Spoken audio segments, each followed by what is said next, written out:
I'd like to ask you a question about the Saints defense. I know that's not your bailiwick, but when you practice against them and when you play against them, like what makes them so special and difficult in particular to pass against? Yeah, so a lot of veterans on that team, on that side of the ball. So they know how to make things all look the same. They know how to. So when you take the snap, if they can cause half a second of what was it, or oh no, it's this.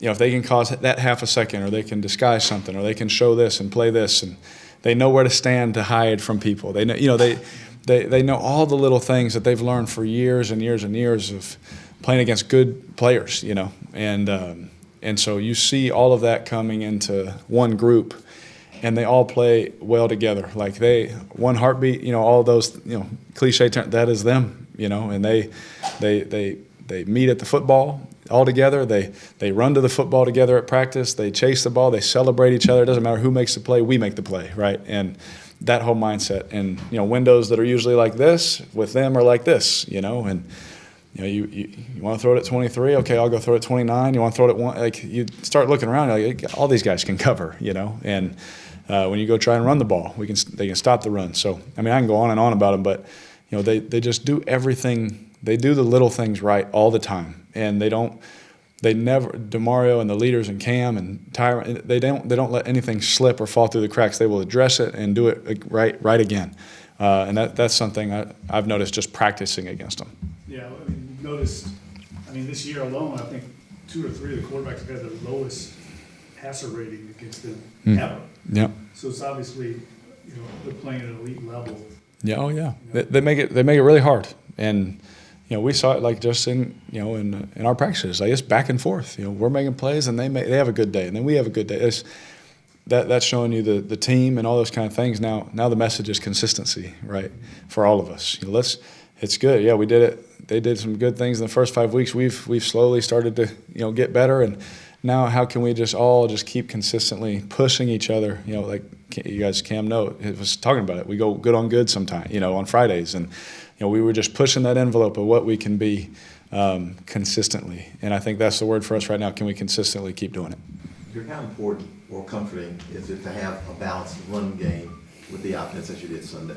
Well, it helps. It helps the offensive line. It helps me for sure in the play action game.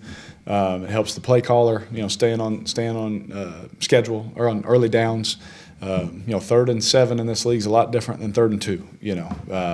That is a whole different world when you turn the tape on and watch what teams are doing. And so everything changes when you can be efficient that way. So, hopefully we can continue to do that, because I think it'll help everything continue to be more consistent. Derek, having played some high school ball in Sugar Land, is this kind of special for you when you go back to it?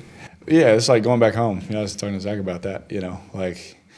I've gone back to LA, and sure, a lot of my family can come to those games, but I really grew up in Houston, So when people make fun of me for saying y'all and having a Southern accent, because I just figured that out when I moved to New Orleans, it's not the case. I, after 5th grade, moved to Houston. It was there for junior high school. Then after my junior year, before my senior year, I went back to California. So, and my mom's whole side of the family, my grandma, my grandpa, aunts, uncles, cousins, everybody's from Texas. And so that's just the culture that I grew up in. And so for me, going back there was like a homecoming. I already had high school friends, text me, can't wait to see you, all those things. Because the only time I really get to go back is when we play there. And so this will be only like the 2nd or 3rd time I've been back since I moved after my junior year. Derek, how impressive is it when you're looking at the other end of C.J. Stroud, and I guess the record now is 186 without an interception, for a rookie quarterback to do that? And it's not like it's like checkdowns because he's 3rd in the league in passing. Yep. How impressive is that for a rookie to be able to do that?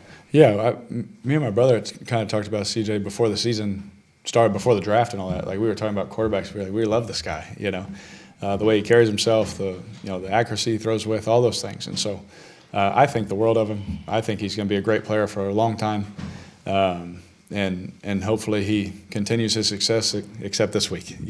Obviously we want to win the game, but I'm a fan of his, and love watching him and growing. And the more film that gets out there on him, the more defense will try and figure out and know how to stop him. The more he just keeps pressing into his fundamentals and his technique and the scheme and all those kind of things, and keep that arrow going up for him. And so I wish the best for him, and I hope he continues to do that, except this week. When you're looking at that as and you were a rookie, way long ago, but wow, like 10 years. I mean, trust me, I'm older. So I'm right there with the aces. But I mean, trying to make that adjustment, to the pro game, and the fact that he hasn't, done that and still is stone for. I mean, that's got to be hard to do as a rookie, right? Yeah, absolutely. What he's done is very impressive. Obviously, you said he broke the record. Then it means it's never been done, And so he's doing things that have never been done, and that is awesome. And any NFL player that does that, I'm a fan of and root for him and wish the best for him, because as good as the good times are, hard times happen too. And so just staying positive, staying in your process no matter what. As a quarterback especially, enjoy those times. If you have a tough day, just keep going. Just keep working and don't worry about anything. So again, I wish him the best. Won't give him too many secrets yet, because I am the old guy. Way long ago was a rookie, but for him to do what he's done is really cool.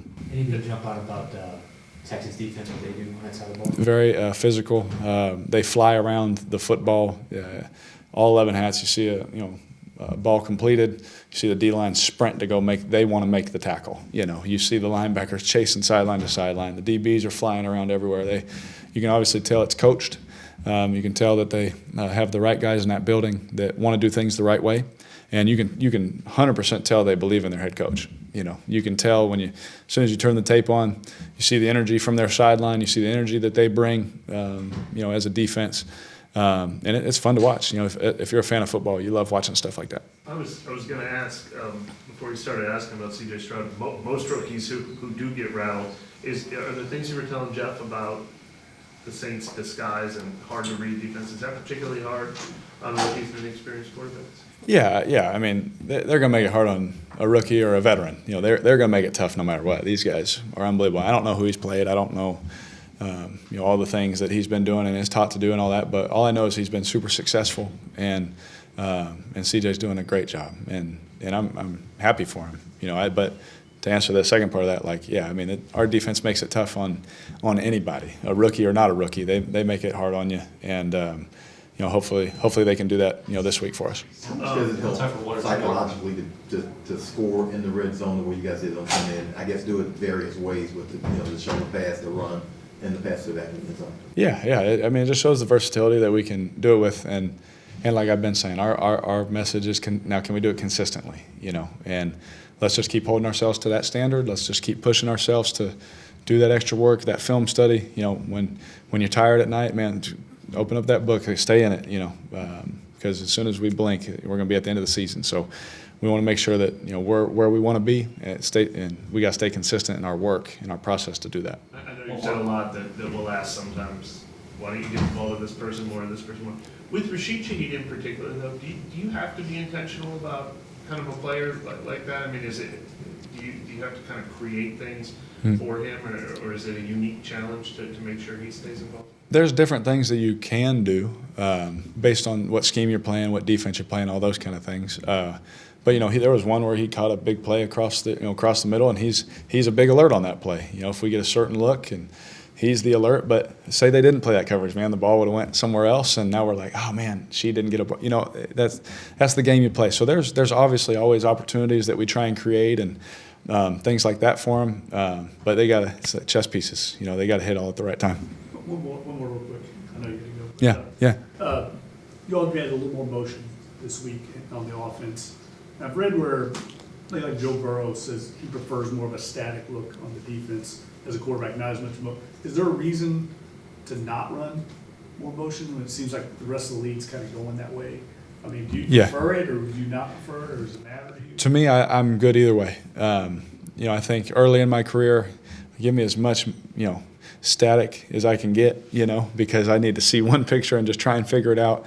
But the more you play and you can understand what teams are adjusting and things like that, I'm good either way. And some defenses call for it. You may have a string of defenses that, it doesn't matter if you motion, you're going to get this or you're going to get that, And so there's some schematics in that too, on why you do things with certain things, and what's your run game like? What's the play action game like? Do you need it off of this or off of that? And so there's a lot that goes into it. But for me, either way, I'm good. Same with play action or not? Some quarterbacks don't like to turn their back to the. Yeah, some people don't like to turn their back. I wasn't used to it until Ole and grew. We did that a lot, turning our back big time to some things, and I got used to it and comfortable then. So now, because of that experience, I'm either way. I've been comfortable. Yeah. Thanks, guys.